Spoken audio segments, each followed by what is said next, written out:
What is up, guys? Welcome back to another episode of the Godly Engineer podcast. This is actually episode 14 and the final episode in the second season of this podcast. You're probably going to be getting this episode in the new year, but I'm actually filming this on the 30th of December 2025. I'm just really excited to film this last episode for this season of the podcast. It's definitely been a journey so far, starting this podcast in this year of 2025 and just seeing what the Lord has done with it in the community, the small but mighty community that we've built here on this podcast in the last few months of this podcast really running. And I'm just really excited to share with you what the Lord has laid in my heart for this final episode.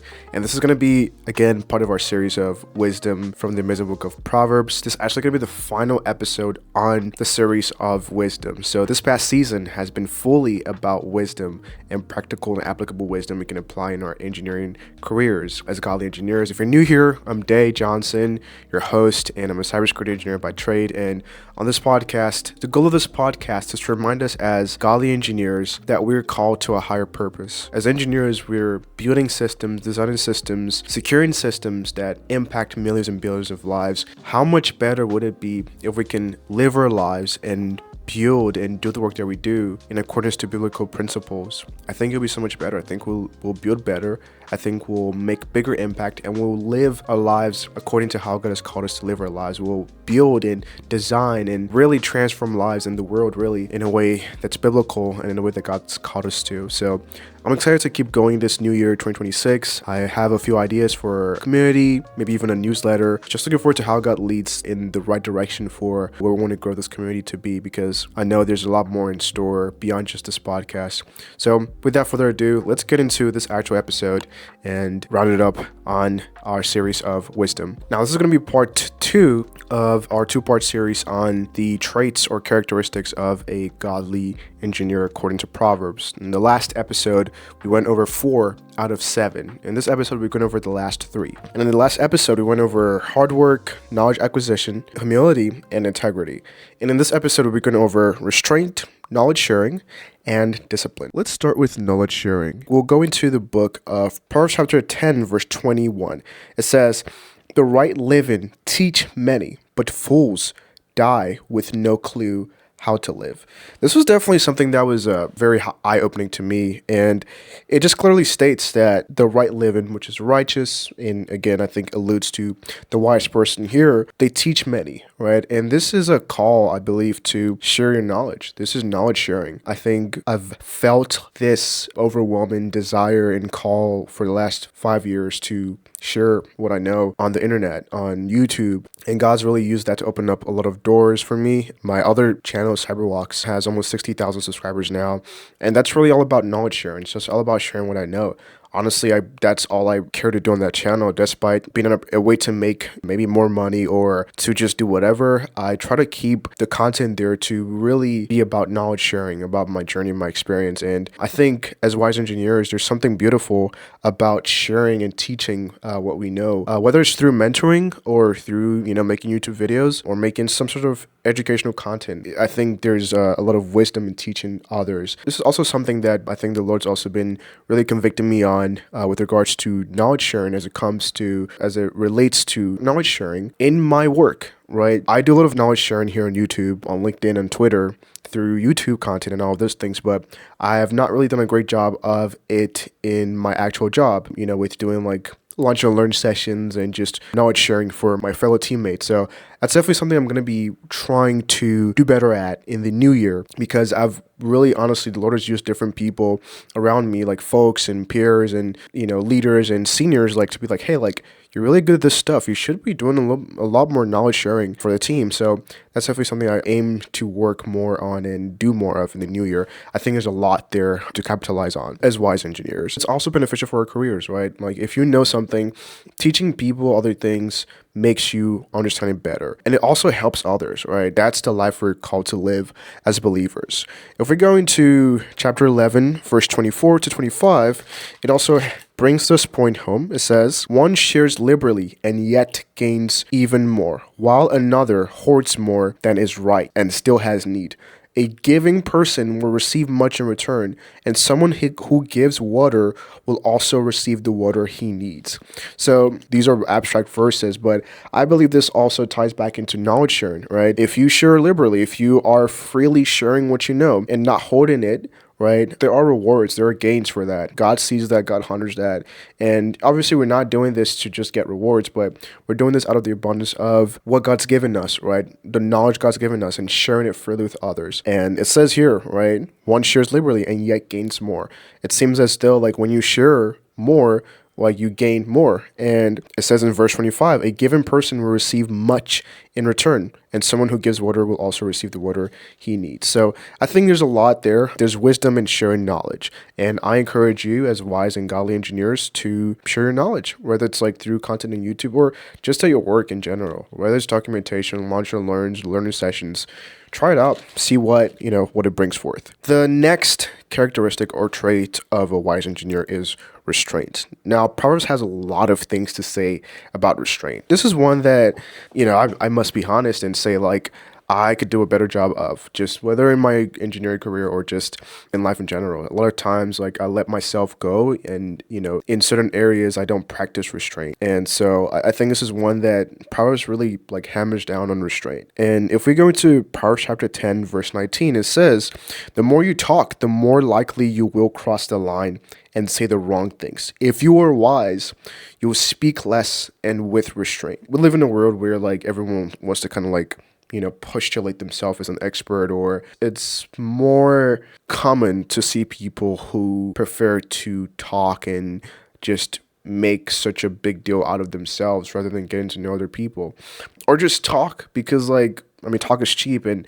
people just like to talk, right? But Proverbs is saying here, if you're wise, you will speak less and with restraint. This is something I want to grow more in, and I encourage you all to as well, whether it's in meetings or in conversations, right? Again, this is not saying like don't speak or don't talk or don't interact, but don't be that guy who always wants to get the last word in. Don't be that guy who always just wants to talk for the sake of talking.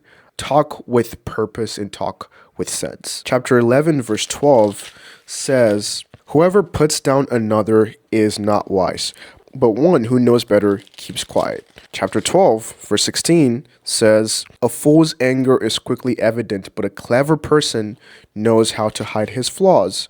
Verse 23 of chapter 12 says, a clever man is careful in revealing what he knows, but a fool betrays his incompetence. We can go on and on. Chapter 15, verse 28 says, the right live and think before they speak, but the wrongdoers simply spew evil. Can keep going. Chapter 17, verse 27 and 28 says, those with knowledge know when to keep quiet, and those with understanding know how to remain calm. Chapter 23, verse 4, it says, do not overwork yourself just to become wealthy. Have enough sense to know when to quit. This is another example of having restraint. Restraint is not just about how you talk, it's about your actions as well, right? Like, in your actions, do you know when to stop? Do you know when to stop talking? Do you know when to stop working? Do you know when to rest? Do you know when to focus on work? Do you know when to stop resting and stop playing, right? We talked about laziness and the sluggard in part 1 of this series in the last episode, right? Restraint is knowing, okay, I've done enough of this. I can stop now, right? You don't have to push yourself over the edge. It's okay to be at the edge, but you don't necessarily always have to push yourself over the edge. And it's that characteristic and trait of restraint that lets you know, hey, I've talked enough here. I've spoken enough here. I've done enough here. I have said enough here. I've worked enough. I have rested enough. I've played enough. I have not done enough, so I should be doing more. It's restraint, the spirit of restraint, the wisdom to have restraint that lets you know that. One more verse to drive this point home. In chapter 25, in verse 16, it says, when you find honey, remember to eat only what you need, because if you eat it in excess, you may be sick and lose all of it. Again, restraint is important because if you don't have restraint, you would end up overdoing things. And when you end up overdoing things, you don't get the right results. Everything done in the right amount is what yields the right result, right? If you work out in moderation in the right amount, you will look good. You will build muscle. Your muscles will grow. You get bigger, right? You get more shredded if you eat in the right amount. same thing will happen. However, if you overeat, you could gain more weight that you want to get. You will gain more fat. If you overexercise and you don't rest, it's going to be counterintuitive because your muscles are not going to have time to repair, right? It's like everything has to be done in the right amount. If you spend more time resting than working out, you're not going to grow. You're just going to sleep, right? Everything has to be done in the right amount. Again, it says, when you find honey, remember to eat only what you need, because if you eat it in excess, you may be sick and lose all of it. It's essentially, that's the point, right? Restraint is, I'm just going to do what's necessary for this particular situation. And what's necessary does not mean that you don't go above and beyond. You can still go above and beyond and have restraint. It's just the right amount of things, the right amount of everything. That is restraint. That's a trait of a wise engineer, according to Proverbs. And the last one that really ties very well into this is discipline. This is what really brings everything together. It's what brings hard work, knowledge acquisition, humility, integrity, restraint, knowledge sharing. It's what is the glue for all these things. And Proverbs has a lot to say about discipline. Let's start from chapter 12, verse 1. It says, those who love discipline love knowledge, but fools hate any kind of correction. Chapter 13, verse 11 says, money earned hastily is easily lost, but hard-earned money continues to grow. Chapter 15, verse 32 says, those who disregard discipline sabotage themselves, but those who are open to correction gain understanding. Chapter 22, verse 29, and it says, as for those who are skilled in their work, they will be recognized and invited to serve kings rather than regular folk. This is what discipline does. Discipline is what drives you to get skilled at your engineering work, to build the skills, to grow as a software engineer, to grow as a cybersecurity engineer, to grow as a DevOps engineer, to grow as an AI engineer, whatever it is that you do. Discipline is what drives you to get skilled. And when you're skilled in your work, you will be recognized and invited to serve kings rather than regular folk. This is not discrimination. This is just the truth. The folks who are the best at what they do, who are skilled, are the folks you see at talks, right? Giving talks, like doing demonstrations, being invited to podcasts, right? Being invited to write books, being invited to create courses. These are the folks that are being invited to fellowships, right? These are folks that are invited to be advisors, right? These are folks that are skilled and disciplined at what they do. Chapter 23, verse 12 drives this home. It says, develop a disciplined life. Be attentive so you can be well informed. And I want to sit on this one a little bit. Discipline is developed. And you develop discipline by actually trying to be disciplined. And I'll talk a little bit more about the grace of God, which is the catalyst, which is the fuel that can drive every of these different traits. But the active discipline is one that, as an engineer, as an individual, you have to strive for. You have to make sure you're putting in the effort to do hard things. If you need to wake up early, to work out, to work on those challenging problems, to have those conversations with people, discipline has to be developed. And you have to take the initiative to develop discipline. Now, with that said, I want to emphasize something here. All of this is only possible by the grace of God. We have no power or might of our own, which is why we have to rely on the grace of God. Paul the Apostle in the New Testament over and over boasts on the grace of God. He said it once, he said, I have worked harder than all the other apostles. That's a very boastful statement to say. Like, Paul was not one of the ones that actually followed Christ when he was alive. It's in 2 Corinthians chapter 11. Let's start from verse 17. It says, what I am saying now is not in character with our Lord, but is the bragging of a self-assured fool. So he's first saying, hey, this is not, Christ's character, but it's a brag of a self-assured fool. Verse 18, it says, just as other fools brag according to their worldly accomplishments, so I, too, will have to boast. Meanwhile, you, so wise, so tolerant, gladly bear this kind of foolishness. How easily you tolerate becoming another's slave, having them consume you, letting them rob you blind, or allowing them to edge their way past you or slap you in the face. Embarrassingly, I admit that next to them we must look very weak. But in whatever way they dare to boast, remember, I am speaking in character as a fool. He's reminding them, I'm a fool speaking, but here's my boast. I dare to boast even more. Verse 22, are they Hebrews, God's chosen? So am I. That's Paul. Are they true Israelites? So am I. That's Paul.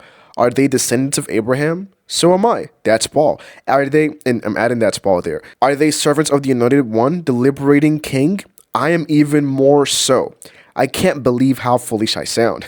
That's hilarious. He knows how foolish this sounds to boast and brag, but there's a point here. He says, I have worked harder for God's kingdom, taken more beatings, been dragged in and out of prisons, and have been eye to eye with death.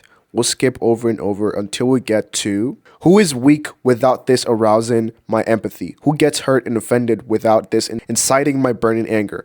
Now, verse 30, this is the point. So, as you can see, if I have to boast, I will, but only in my own weaknesses. The God and Father of our Lord Jesus, he who is worthy of eternal blessing, can confirm that I'm telling you the truth. Once in Damascus, the governor under King Aretas had his people in the city look for me in order to arrest me, but I crouched in a basket and was lowered out of a window in the city wall, and I narrowly escaped his tight grip. Here, Paul is boasting in Christ. So the only way we can do anything, right? He talks about so much stuff here that he has had to endure, and I'm sure had to have a lot of discipline for. But even in his boast is in Christ. To bring this point back to everything requiring the grace of God, we have to realize that nothing we do is by our own power. Nothing that we want to achieve is by our own power. We have to rely on the grace of God and his power and his strength to do those things, to have discipline, to have restraint, and all these different traits, and to really have the spirit of wisdom. Ask God to give you the spirit of wisdom and ask God to help you with these different things. We already know. When you ask, you shall receive. Seek, and you shall find. Seek first the kingdom of God. Desire God. The more you desire God, the more you desire his things. The more you desire wisdom, the more you desire these traits that God wants for you. And the better you're going to be able to deliver on the things that he's laid over your lives and to apply the gifts that he's giving you in whatever discipline you're in. That's it for this episode. That's it for this season. Sorry this last few episodes came late, but I've been going through a lot of changes recently. It's obviously like the Christmas season, holiday season. It's been definitely a very interesting one, many good ways. Lots of changes with regards to work, rhythms, and recently got engaged as well. I'm excited for this new year, getting married and all of that fun stuff. It's really exciting looking ahead to that. I'm sure I'll have a lot of new ideas and episodes around just balancing work and family and life, because that's a new season I'm going into. I think the Lord's going to teach me a lot there. But let's end this episode with a short prayer. God, we thank you for the gift of this podcast and these airwaves that miraculously we're able to use to just share the good news. We're grateful for the ability to just come in your presence, read your word, and the gift of just being able to talk about Christ, talk about the spirit of wisdom,